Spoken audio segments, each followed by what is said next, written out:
Alright, into the chair. Hey YouTube, it's me, obviously. Gotta get this going right. Alright, cool. I think this is still on, right? Yeah. Alright, here we go. Strategy video.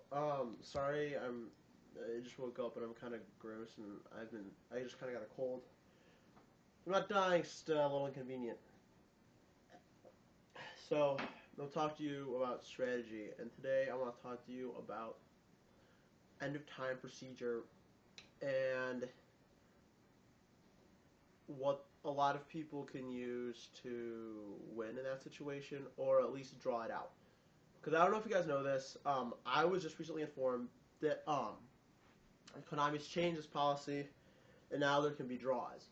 If life points are tied at the end of the 4 turns in time, apparently it goes to a draw. Also, they're strictly enforcing stalling, which I think is good. But you're going to go to time pretty often. But before I go into this, I have some shout-outs. I've been owing these 2 specific people shout-outs forever, and they've been waiting and waiting and waiting. I'm like, well, wait till I get enough subscribers to make it worth it. Hopefully now it's worth it. So, Tyan X, he's from Toronto. He's a judge. He's a really cool guy. I just figured out how to do annotations, so I'll do those. And then Mike Pianka. I've known him for forever. He's a really good player. Listen to what he has to say. He'll be up there too. Annotations. Anyways, and in the info box. Also have info box links to, and probably annotations to Ravi Cole, who's also having a contest right now. He's giving out a Judgment Dragon mat, and he just turned 21, so happy birthday, bud. You can buy alcohol now, without going to Canada. So, go check out his contest. He's done a lot to help me out get started. Also, check out Pro Winston's channel. He's having a contest right now too for the Nationals mat and a magazine, and then some other prizes.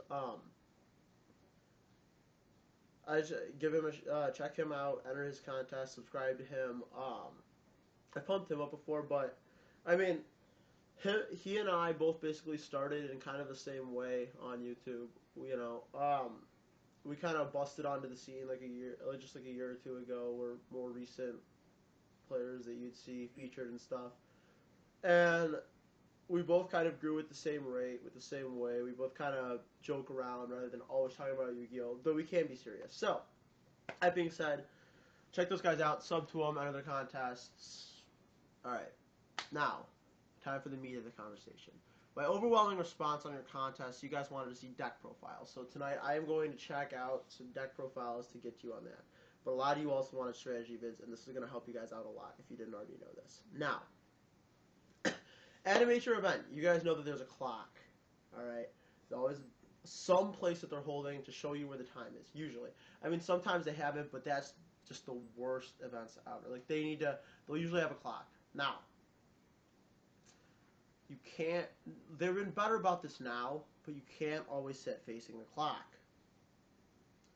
Facing the clock is possibly one of the biggest advantages that's like something slight that you can do outside of like gameplay that there is. If, for example, if you're at the top tables and you're seated like this, and your opponent is sitting where the camera would be, the clock would be all the way up there, except it would be the back of you. Now, you're not going to be able to see that if you were me facing the camera, because we're at the top tables over here, you're sitting over here, clock's over there. I can't see the clock. You can see the clock. Now, in order for me to see the clock, I have to be stupid and then, you know, it's going to look bad. It's going to look bad that you're going to see that. They're going to be like, oh, you know, he's utilizing the clock. That's stupid. He's stalling. But if you can see the clock and they can't, that's such an advantage, because you can put pressure on them by saying, like, you can tell them how long their turns are taking, tell them to hurry up, slow down. A lot of your matches will go to time. I mean, one match per jump, if you stick it all the way through, will more than likely go to time. So, you know, you can kind of manipulate that.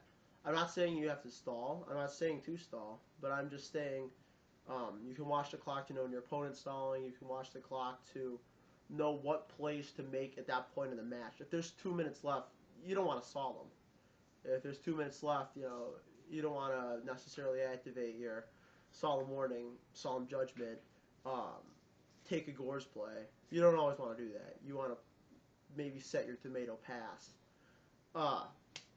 So yeah, now that you know that, that's one huge advantage. Now there's one more major thing to talk about, and that is if time is called between rounds, or if it's going to a third game in time, and you have the option of whether you want to go first or second, you almost always want to go second. That's really weird because it's not usually the case. But in almost every matchup, except maybe against like Infernities, I've opted to go first before because I don't want them to set up their wombo combo and negate me. I can negate them first, but I'm not going to tell you obvious things like side out solemn, side out things that are going to cost you big life, but you guys should already know that. But you can take control in time by going second, and that's because first player, turn 1, you can't attack. You get 1 extra card, but you can't attack. Okay? Turn 2, the guy who goes second goes. He can attack you. Turn 3 goes to player A. That first person gets 1 chance to attack. Then, the final turn will go to the player who went second, and that's the ball is completely in your court at that point. You can do whatever you need to do. Maybe your opponent had to push that little 1200 beetle through. Now you have a chance to drop your fortress, crash, do anything you got to do to get that last bit of life points in and win. You have the advantage. It's huge, absolutely gigantic. You want to go second in time, almost always. The only times you don't want to go, like, obviously if you're last format, if you're going up against like Infernities, if you're going up against Frogs, you want to go first. But again, I'm never going to talk about last format again, hopefully, because it was the worst that there ever was. I mean, it was hands down the worst. You'd have to do stupid things just to, hang in there. Like, for example, going first in time. Now you don't have to do that. You can go second. And that's all the advantage you'll need to win the game. Really.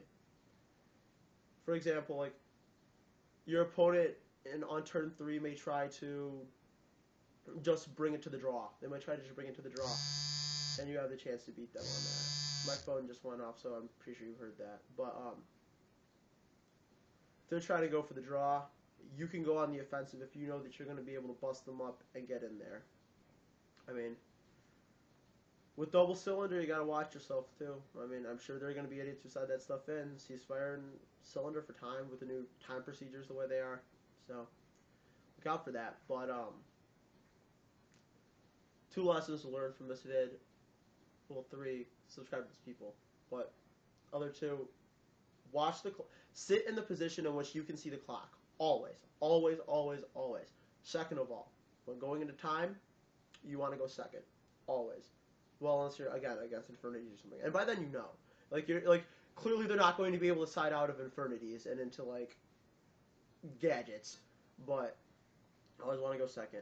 And if you're up against, a deck that sets a million back rows and you clearly don't have a way to cold wave or anything like that, set.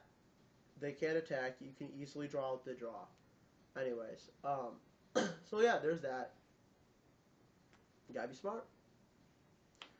Alright, I'll put up more videos. Hopefully I'll get some deck profiles together. I'll give a format analysis in that trade video sometime this week. I'll probably put up a video almost every day, so. Alright, tell me what you thought about this. I'll do more strategy videos if you want.